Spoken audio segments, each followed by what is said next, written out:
Hello everybody, coming back at you with another deck tech. We get to look at some really awesome options for M19, the newest core set, and we get the Elder Dragons. They're coming back, and the one I'm going to do for this video is Chromium the Mutable. Chromium's pretty cool. He's 7 mana Esper colors for a 7/7 legendary creature Elder Dragon. He has Flash, which can be underrated at times. He can't be countered, which is even better, and he also has Flying, so as is, nothing too special, but good stats for the mana that you pay for him. That is to be expected.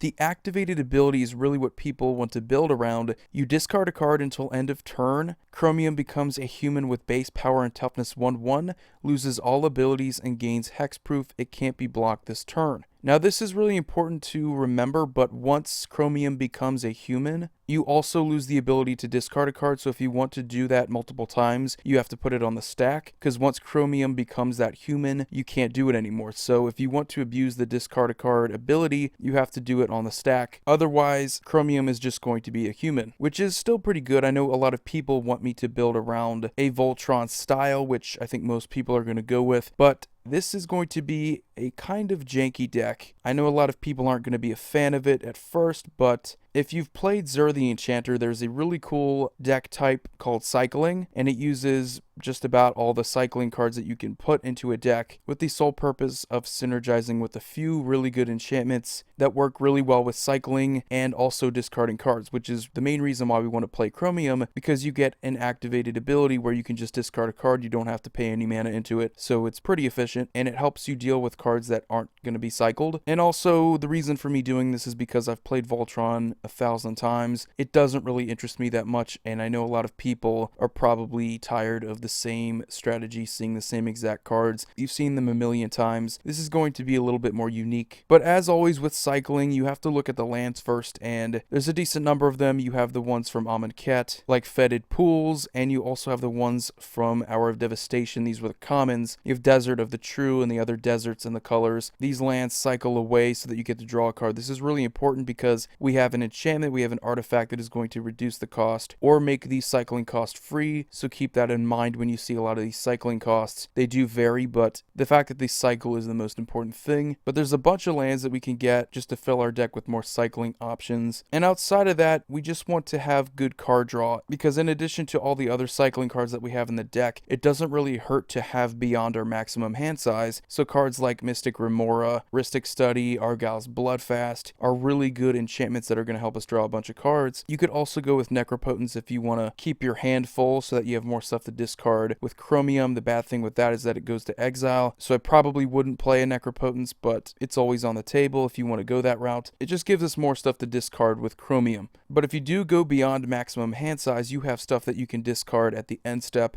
We don't play anything like a Thought Vessel or Reliquary Tower, because we don't really care about keeping those cards in our hand. If we are able to discard, we usually want to do that. And the main cards that we want to synergize with here, while these aren't too terribly powerful, these are some of the most fun cards that we can fool around with.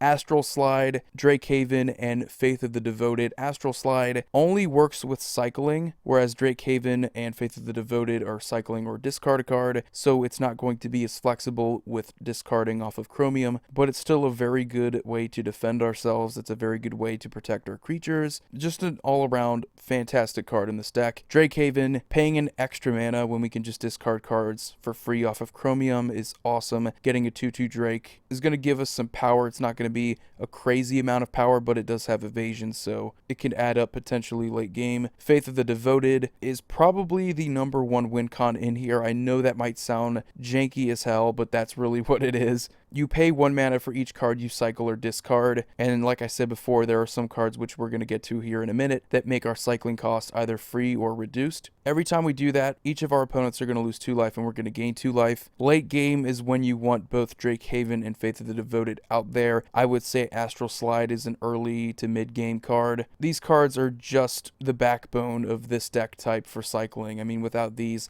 I don't think the deck would be viable at all, and that's saying something because even with them, the deck isn't too terribly strong. So as far as our enablers go, there's 2 main cards in here that are going to make it easier for us to cycle, and that is the Artifact Fluctuator and the enchantment New Perspectives. Fluctuator is going to reduce all cycling costs up to 2 less, and New Perspectives is just going to make them free. It is more expensive though, but it does allow us to draw 3 cards when it enters the battlefield. Personally, once you get New Perspectives out there and you already have a Drake Haven or a Faith of the Devoted, you can take the game over at that point. Keep in mind this is going to be a budget deck and pretty casual, so going up against similar decks that are going to be casual, this deck can do pretty well. But these 2 cards here are really fantastic enablers. And speaking of enablers, if you want to play Zur the Enchanter, I personally think he's a better commander for this type of deck, but for the sake of making a Chromium deck, I think it's worth considering what directions you can go with for cycling. Zur the Enchanter is going to enable you by getting out your Drake Haven, your Faith of the Devoted, or your Astral Slide, or very early game if you can get him out there. You can probably get Mystic Remora, Rhystic Study, something that's going to potentially fill your hand up with a lot of cards to discard or cycle away. He's not too bad as one of the 99. But aside from cycling, we do want stuff that synergizes with discarding cards. And the other mechanic that I think works out pretty well is Madness. Now, unfortunately, there are only really a few cards that I thought were worth putting in here because Madness is kind of an all-over kind of keyword. Nothing really specific about it. It just allows you to cast cards for a special cost if you discard them. We have cards like Big Game Hunter, Dark Withering, and From Under the Floorboards. A lot of Madness cards are black because black is a discard color. You're going to see a lot of that. There's probably other ones that I could consider, but these are probably the best. Dark Withering, you discard it for Chromium, and you just pay the 1 black and destroy a non-black creature.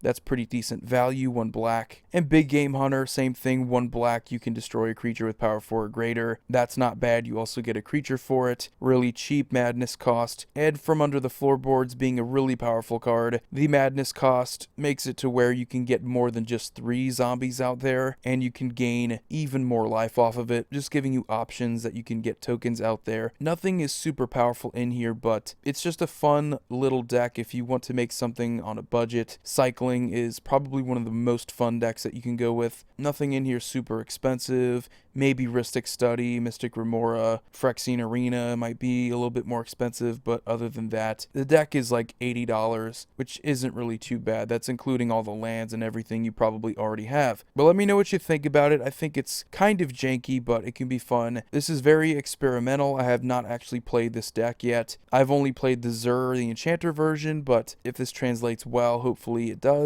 We can put some more cards into it, do some more experimenting, maybe make more of a Madness theme or some other keyword theme. I don't just want to go with Voltron because to me that just seems too simple and usually the easiest way to go. I want something that's a little bit more of a challenge and harder to anticipate. But anyway, hope you guys enjoyed it. See you all next video.